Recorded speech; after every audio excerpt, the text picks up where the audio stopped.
social media. Well, again, I am Pastor LaVel, Hardy of God's House of All Nations. Oh, I welcome you. This is the day the Lord has made. We shall and will rejoice and be glad in it. I'm going to give you a few seconds to invite, share, start a watch party. Come on, I need you to share it on your page. This is not going to be the usual or the normal Bible class. It's going to be an unusual, almost like a fireside chat. We get a lot of the word now, on Facebook, on Instagram, on YouTube. But I want to share some other things with you. If you have any children that's 13 and up, put them right here. Let them hear what I got to say, because this is going to affect everybody. And if it doesn't affect you personally, you know somebody that it does. So it's not just for the parents or the grandparents. This is for 13-year-olds and up, because I'm going to do some real talk today. Uncut and unedited, all right? And you may not like everything. It's not like you're going to dislike it, but sometimes when the truth hits us, it's not a good feeling. But I felt impressed today to do this. Real talk, uncut and unedited. Unedited. It's time to be real. Come on, it's time to face it. Oh, I would tell you if you was in church, turn to your neighbor and say, face it. But, it's time for us to face it. So tell yourself, it's time for me to face it. We can't get better unless we admit. We can't heal unless we do what it takes to be healed. So uncut and unedited, real talk tonight. And I know I'm not going to get through it all, so we'll be doing part 2 next Bible class on Tuesday. Amen. So God is an awesome God, and to God be the glory. So I hope you've gotten everybody lined up to watch. I hope you shared it. Come on, share. I don't know, some people just won't share. They hog it up for themselves, but come on, share it. I want to ask you a question. Do you honestly love you? A lot of people will say, yes, I do. I love me. Do you honestly love you? Yes. There are things we would all change about ourselves.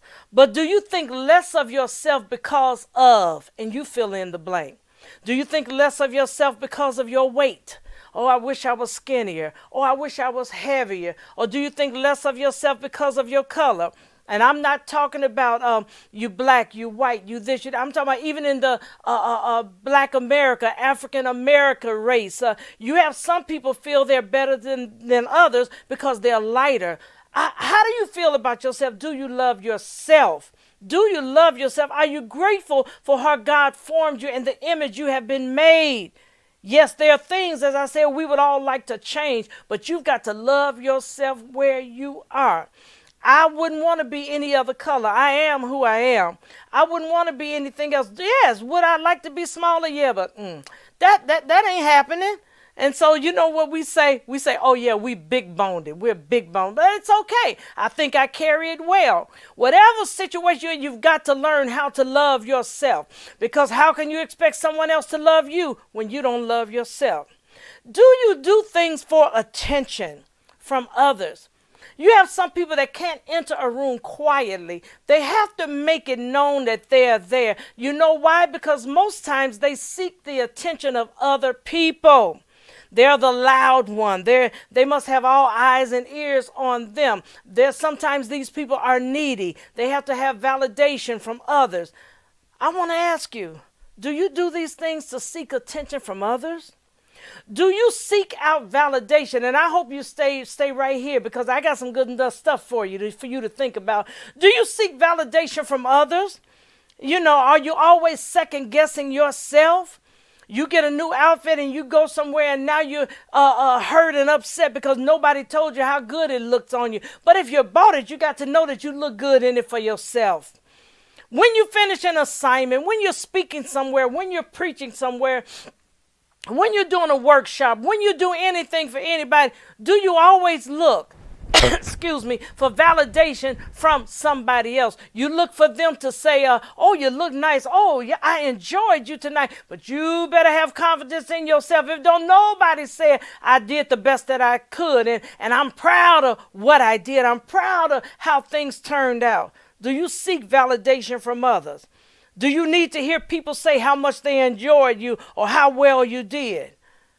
Do you seek to see and hear what people have to say about you. So I began to think about a pastoral reflection. This will be my 25th year, September 4th, 1996. I will have pastored 25 years. It does not seem like that long, but 25 years. Some people didn't want to serve under my leadership, but guess what? That's okay. That's okay.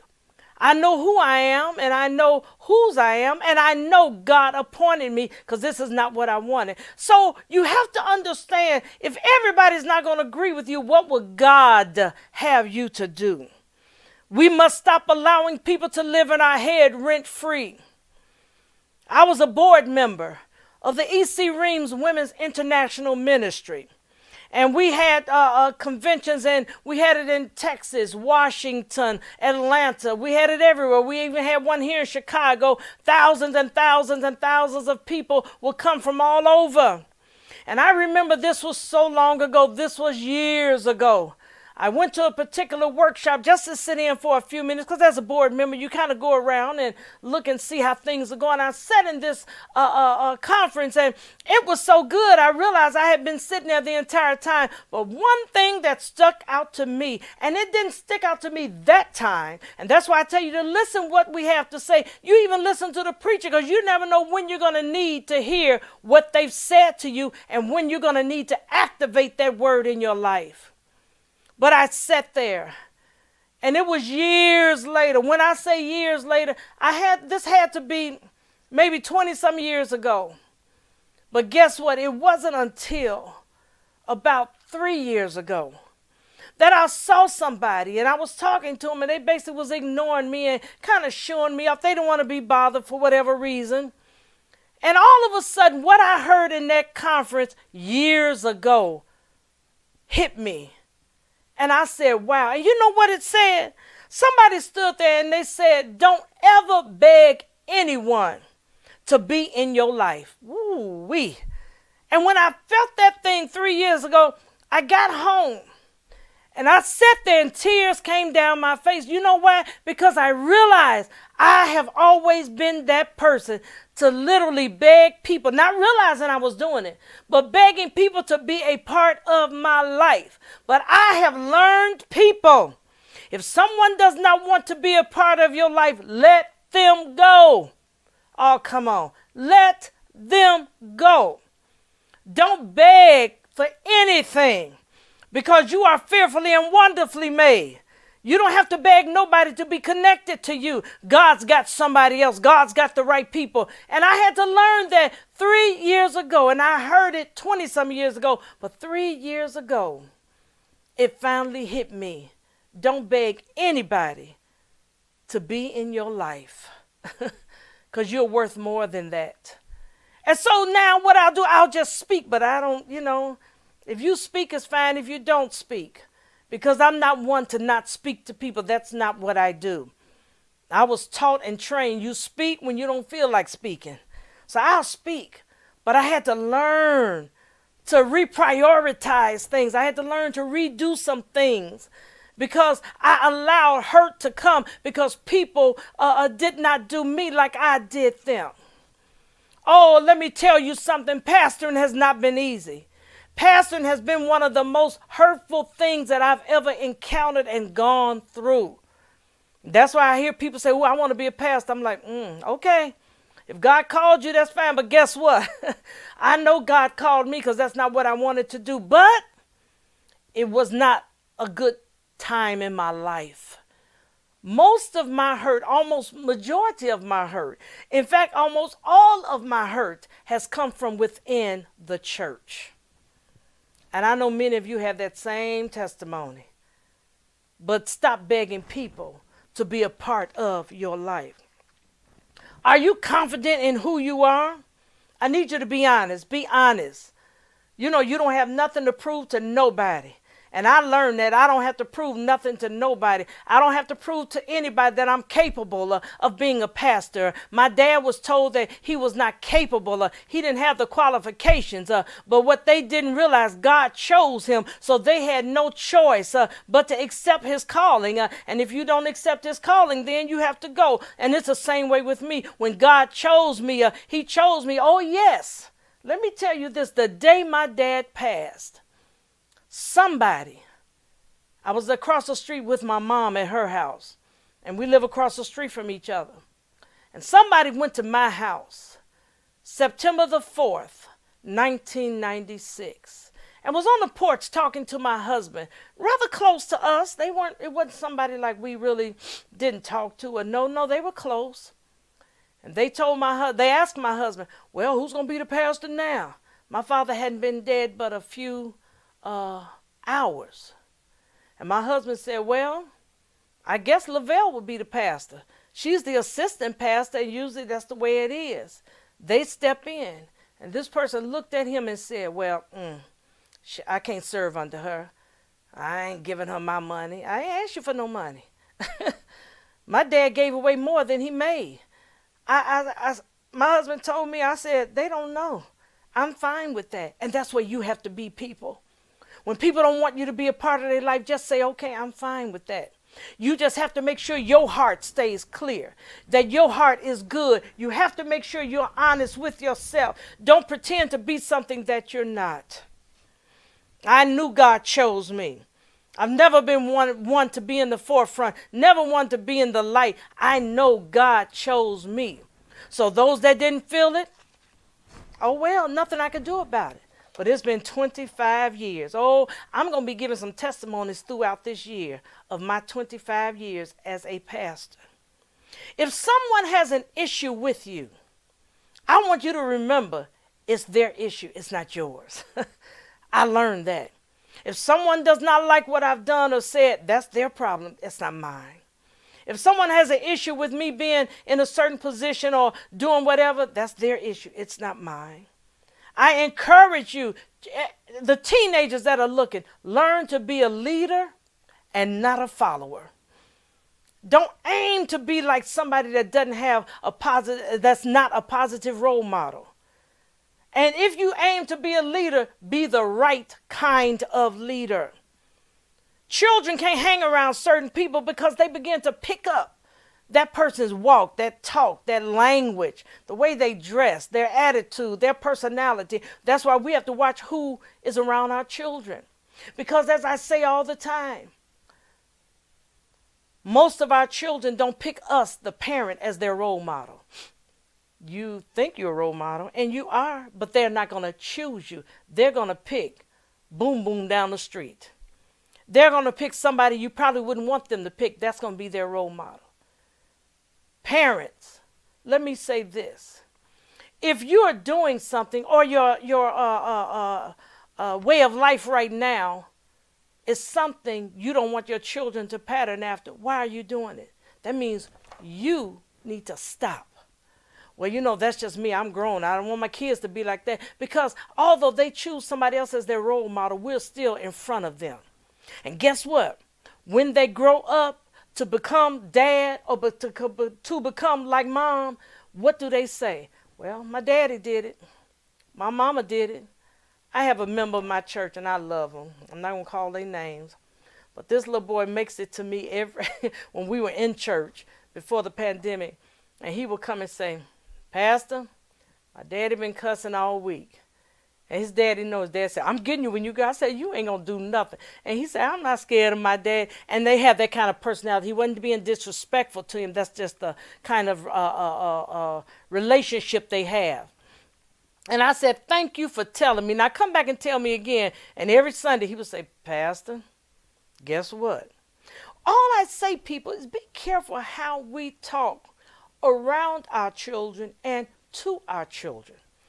Be careful how we act around them, because guess what? When they grow up, they become us. And when they become us, somebody will say, well, why you act like that? I'm just like my daddy. That's the way he did. I'm just like my mama. That's how she talked. We got to be careful. So if you're in the midst of a situation now and you act a certain way, you talk a certain way, you portray yourself a certain way, and you say to yourself, I would not want my kids to be like me, that means now you have the opportunity to stop. Oh, yes, you have an opportunity to stop. You have an opportunity to change. And it's all right sometimes to sit the kids down and say, I know I haven't done everything I should do. I haven't been the best father, the best mother. In actuality, I thought I was, now I won't say perfect because ain't nobody perfect, but I really thought I was a good mother until my kids kind of told me some stuff.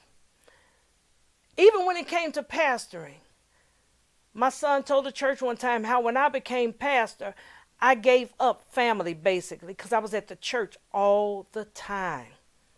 Of course, he stretched the truth, talking about they ended up eating cereal every day because I wasn't there. That wasn't true, but But I realized, wow, I did. I did forsake my family for the church. God wants us to look after our family. God first and then the family. I realized I had to change that. Oh, we would miss events because of them. My family reunion, the little family reunion, came to Chicago. The only time it's ever been here. And I'll never forget, it was our danceicle here. Our danceicle was going on that night. And I went to the family reunion and stayed my mother and I, we stayed all of 10 minutes, 10, 15 minutes at the most, and got right back in the car and came to the danceicle. And I thought about that. So many relatives I didn't even get to see and didn't get to speak to because I had to make it back to the church house. And I realize now I am human. Pastors, you are human. We must take time out for ourselves and for our family. Because guess what? When church folk decide not to come to church or leave or do whatever, they do it and they don't consider you. They don't consider me. So I had to learn this. These were lessons I had to learn. I would give up dinner. I would give up going out. I would give up going to dinner with my husband because I got to counsel somebody. And majority of the time, they wasn't going to listen to what I said anyway. They were going to do what they want to do. Oh, I've changed that. You need to change that because you've given up so much for other people and they're not going to give it back to you. Watch the image that we portray in front of our children. I want to talk about something. It's called adulting, if that's a word. Do you really think you're grown? What is your definition of being grown? Sometimes they think once they get 18, I'm grown. Mama can't tell me what to do. Oh, I'll be 21, I'm grown. Okay. When you become an adult, there are certain things that's required of you. Do you pay all your own bills? Oh, my Jesus.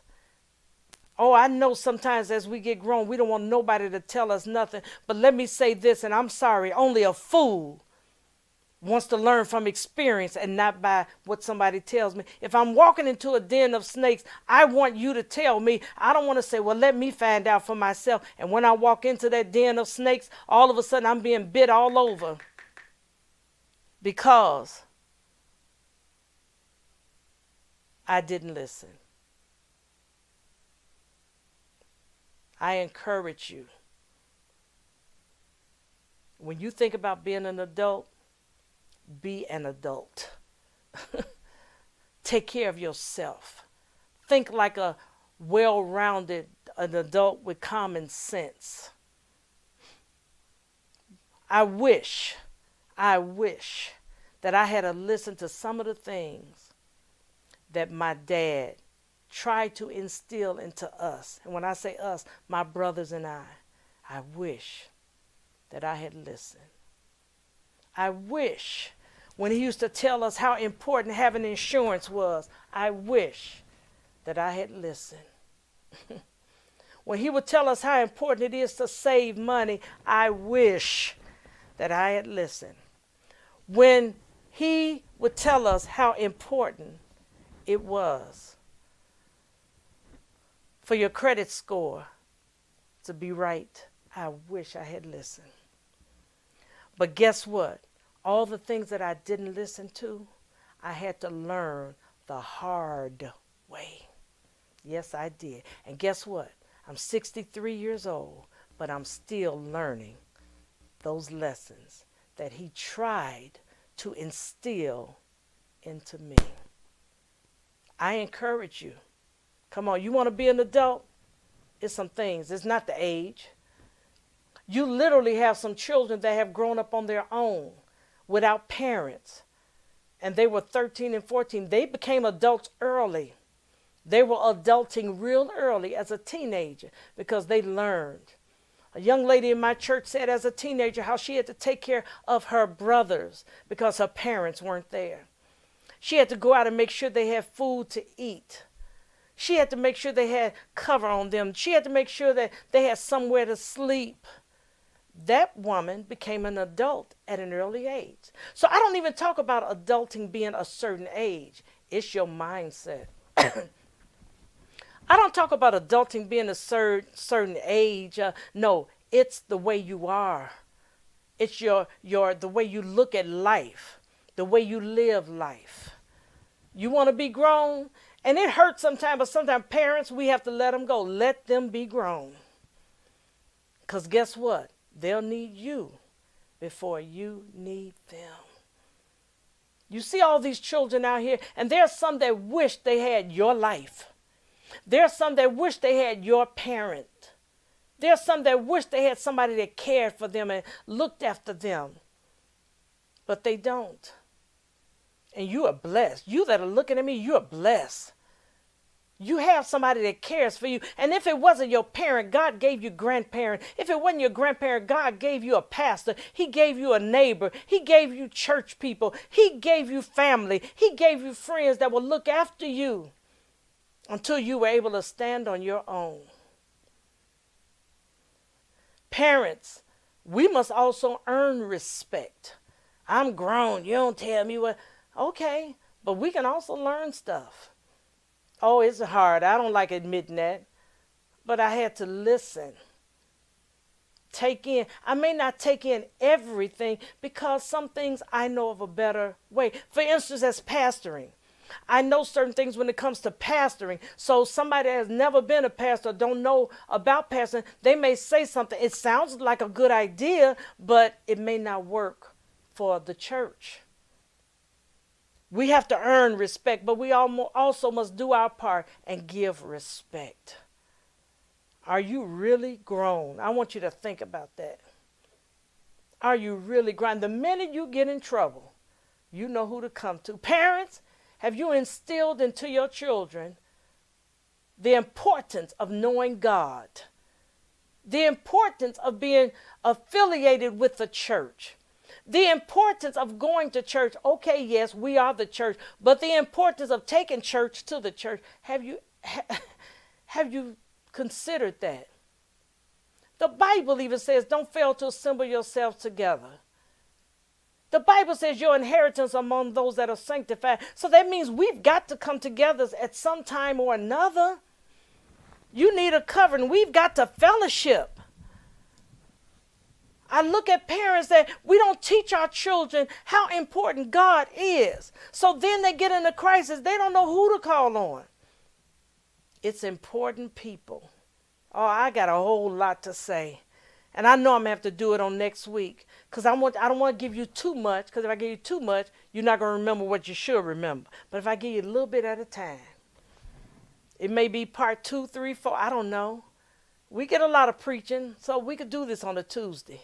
Bible class. Because God not only wants us to look after the supernatural, he wants us to mind the natural man. Mind our thoughts, guard our heart.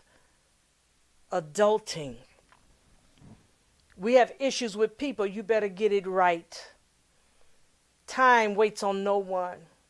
The Bible tells us we have to love everybody. The Bible says, do unto others as you will have them do unto you. Oh yes, sometimes we've been taken advantage of. Oh, yes, I was thinking if people paid back money to me, I would be doing much better than, than where I am. But guess what? God makes a way out of no way. They have to answer for what they've done. They have to answer for not doing the right thing. That's on them. I know the God that I serve, and He's taking good care of me. Do I want them to pay me back? Yes. I saw somebody put a post, and it's a post people were pasting. It said, well, as I enter this year, those that owe me money, don't worry about it. I'm not putting that. I want you to worry about it. I want you to pay me. I remember when we were building this church, I like to give my testimony so you know I do know what I'm talking about, and I live by what I preach. While we were building this church, there's something called the change orders.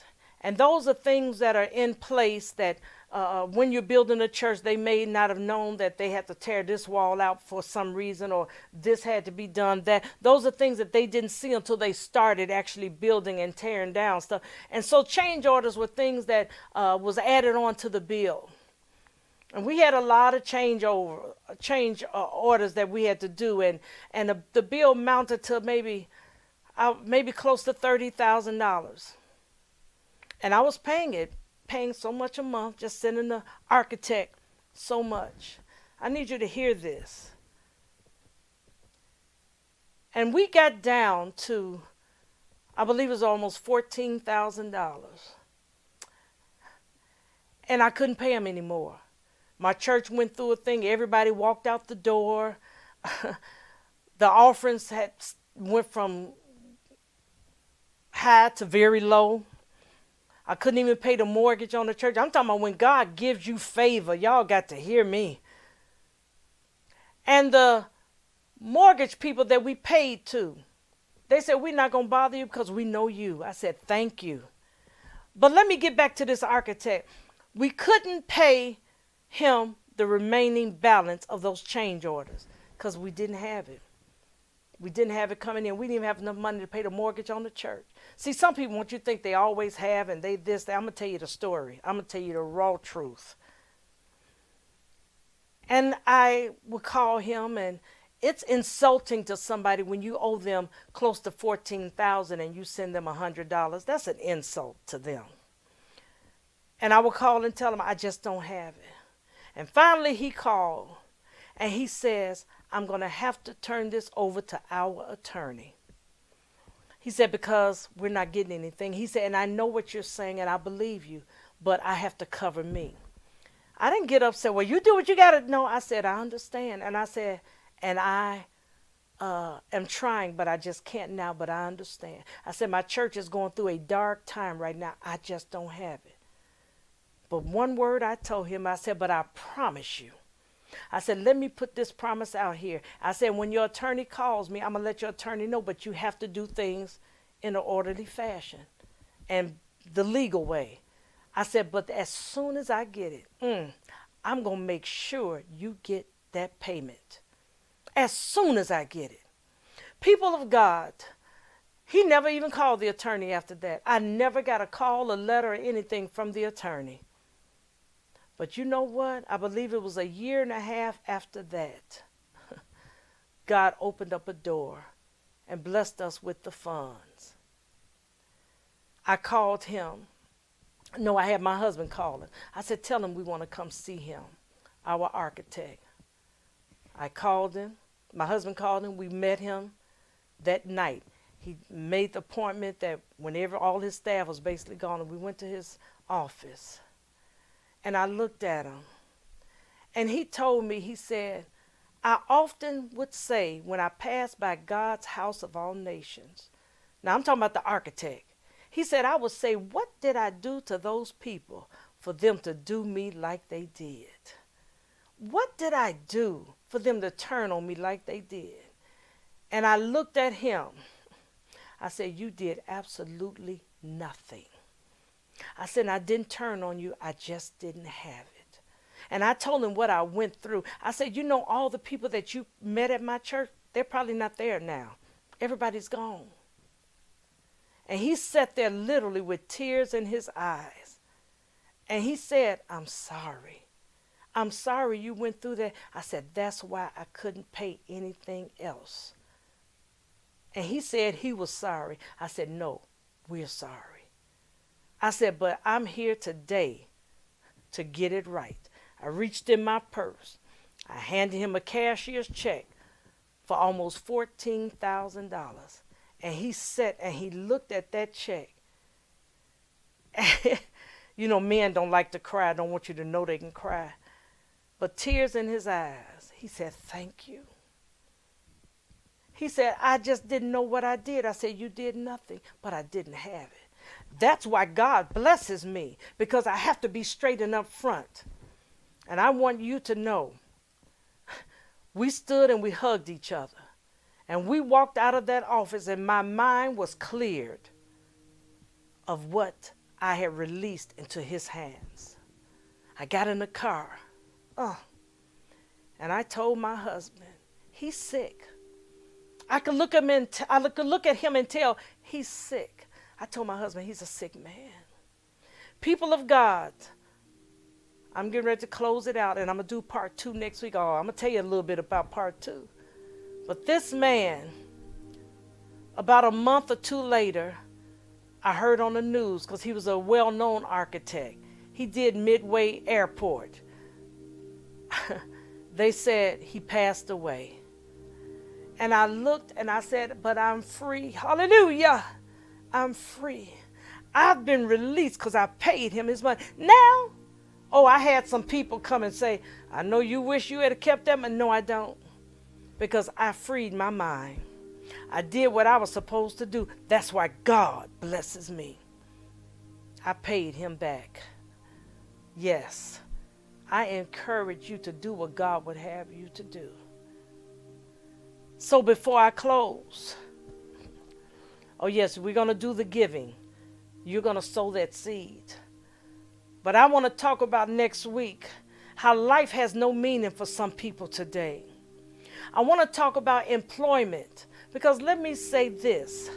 When you go to look for a job, people, they find you on Facebook. They don't need to be your friend. They don't need your passcode. They have ways of finding you. And they've already done the first interview before they even meet you. And that's why many people have lost jobs or was never hired. We're just putting everything on Facebook. But companies are looking for people to represent them. We're going to talk about that. Dating. We're going to talk about dating. Why people don't seem to attach themselves to you and they find someone else. We're going to talk about that. We're going to talk about your image. What does your image represent?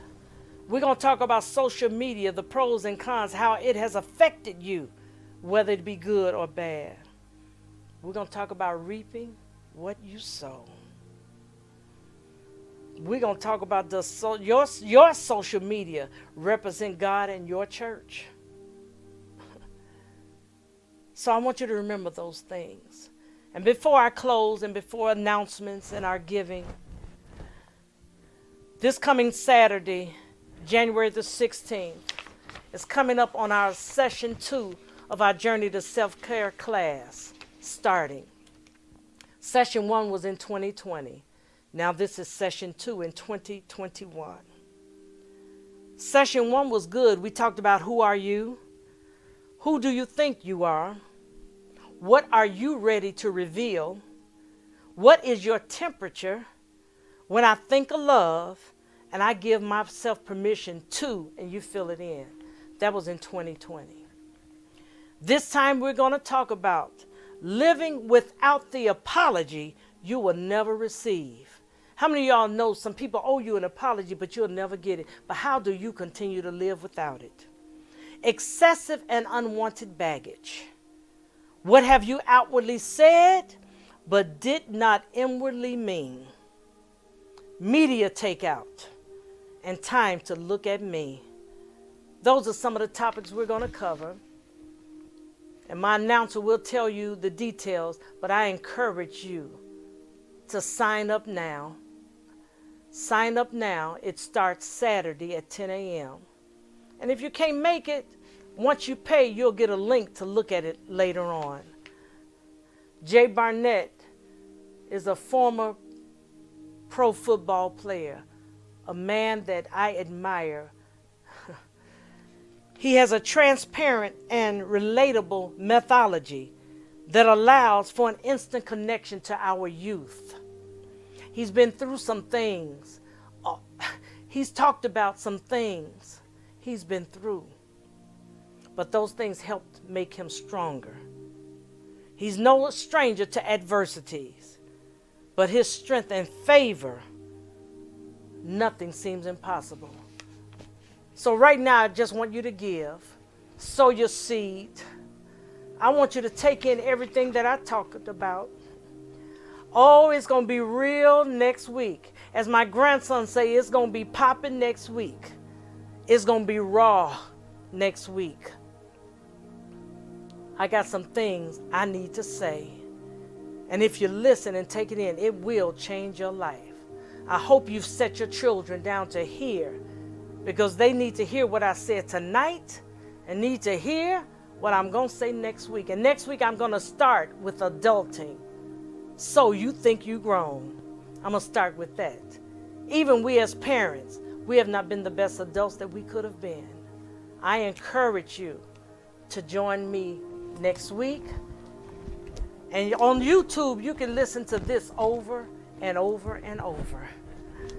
This message on tonight, you can listen to it over and over. I encourage you to subscribe to our YouTube page, our YouTube channel, GHOAN Church. Subscribe to that, and you can hear it. Download Tithely, our Tithely app. That is our mobile app, our church mobile app that will be on your cell phone. You can listen to it anytime on your phone. You don't have to even go to TV or go to YouTube. Just go to our Tithely app and go to videos, and this message will come up.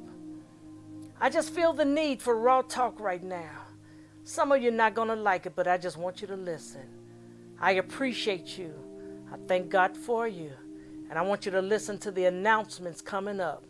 And I want you to know God loves you, and so do I. Be blessed, and know without a shadow of a doubt, God's got you.